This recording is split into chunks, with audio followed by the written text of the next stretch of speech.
Hello, and thank you so much for stopping by my channel. If you are new, welcome, and if you've watched some other of my videos, welcome back. Today I want to share with you a process that I use to change the background color on a pattern when I only have a JPEG file. So I have this pattern that I created in 2022, and I created this pattern in Procreate, and I've lost all the files. The only file that I have left is this actual pattern. Back then in 2022, I was creating most of my art using Procreate, and at some point I had a new tablet and I don't know what happened, but I lost all the files for this specific pattern. And I like this pattern because it's kind of themed in terms of birding, and birding, it's picking up again. It's another trend that was apparently heavy back then. I think it's also a trend that it's now brought back more recently. So I just wanted to create a few more colors on the background and upload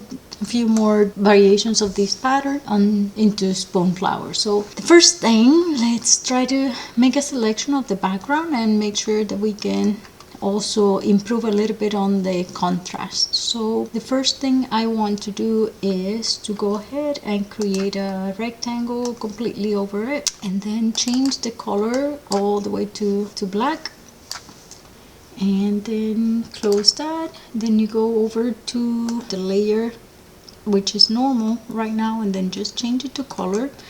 When you change it to color, you'll see it gives you an indication on the contrast, and as you can see, the background here is not creating a lot of contrast. Like, everything's kind of washed out. You have a big dark color here, but it can benefit from a little bit more contrast. So I'm gonna take that into consideration when I add the new background. So the first thing, okay, so that's good.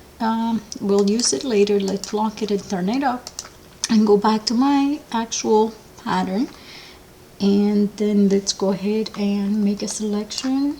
So let's select the flood selection tool. With the flood selection tool, I want to select a small tolerance to make sure I pick everything that it's that background color.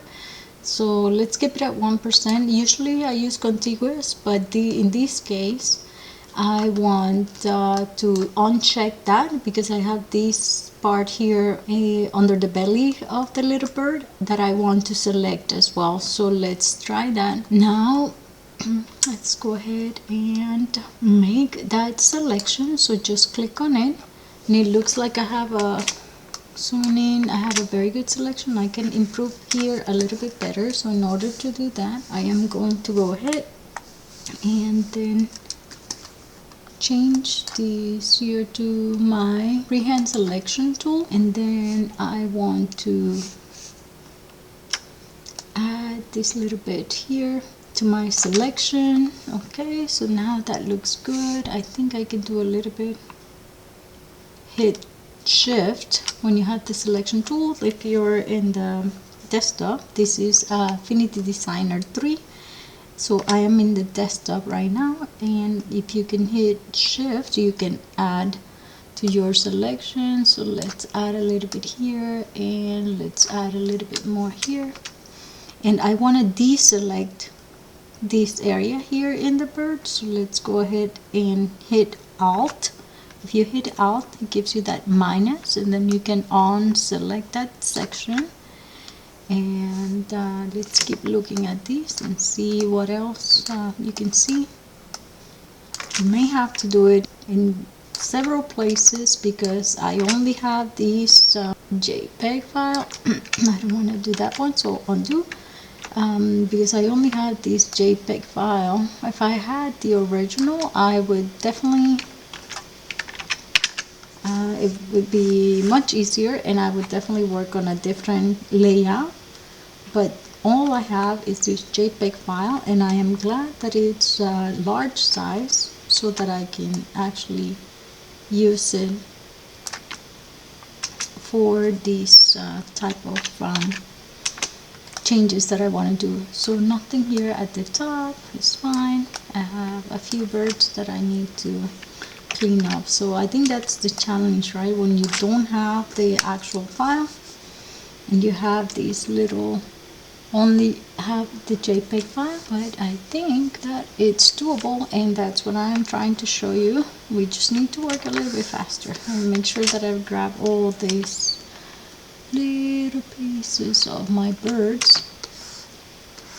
But that's the goal. You can do these with any art that you had scanned. Even if you had scanned and you had created the pattern using a different method. Alt to remove. Hit the space bar, and then Shift to add to the selection. Add that one, it's a little bit too close. Undo and undo. And then here I want to add to that selection, and I have one more little bird here that I want to carefully add to the selection. Some of these areas, and one more little bird.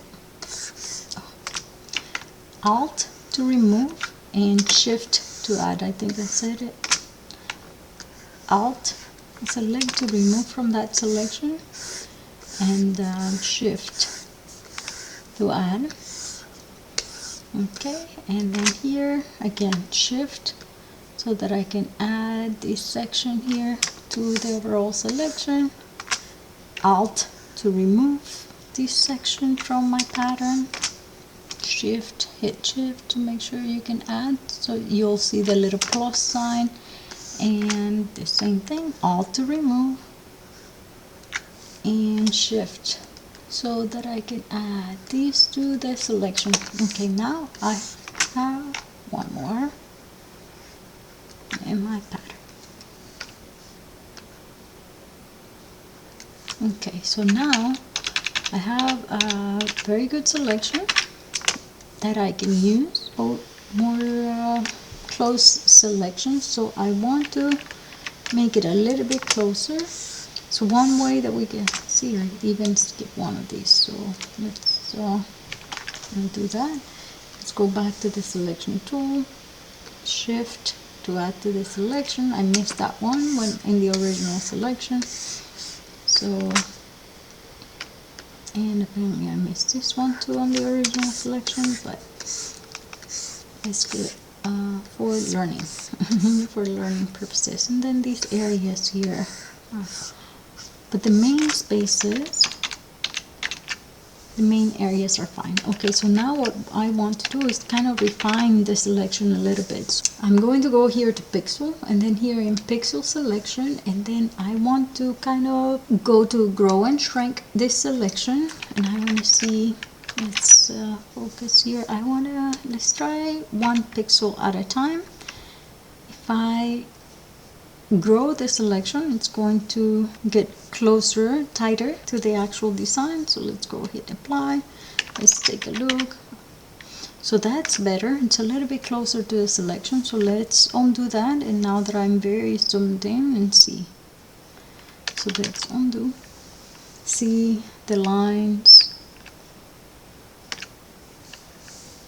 And then when apply the grow and shrink, it moves closer to the design, to the actual artwork. So maybe I'm thinking, I'm zooming in a lot, but I'm thinking that maybe the 1 pixel is probably a little bit too much. So go back to the selection, and here go back to pixel selection, grow and shrink, and let's do 0.5 instead of the full 1, and I think that looks okay. So apply that, and let's look at it.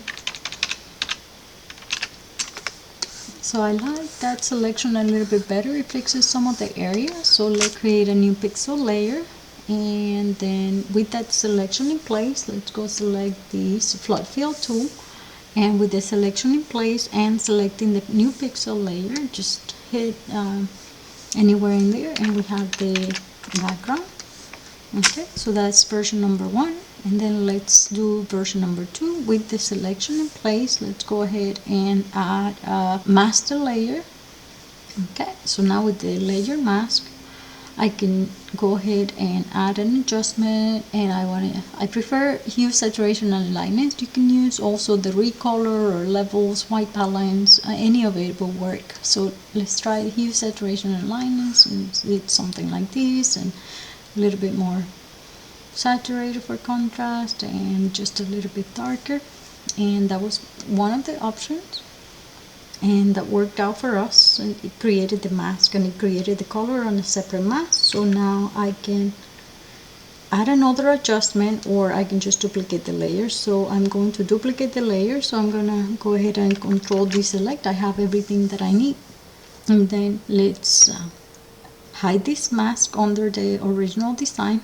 Now I have everything back, and let's duplicate this layer, hide the first one, and this one we had like a blue color, so let's do that blue color again.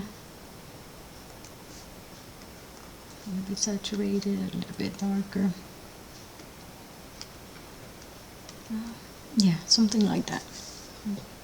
So we have everything again, and I'll show you one more time this one. Let's hide those. Okay. I can still go back and redo it and do the actual one pixel now that I look at it again, but I am thinking it's much better with the selection and no adjustment. So I think this is good. So then let's hide the masked ones, and let's go ahead and apply the color.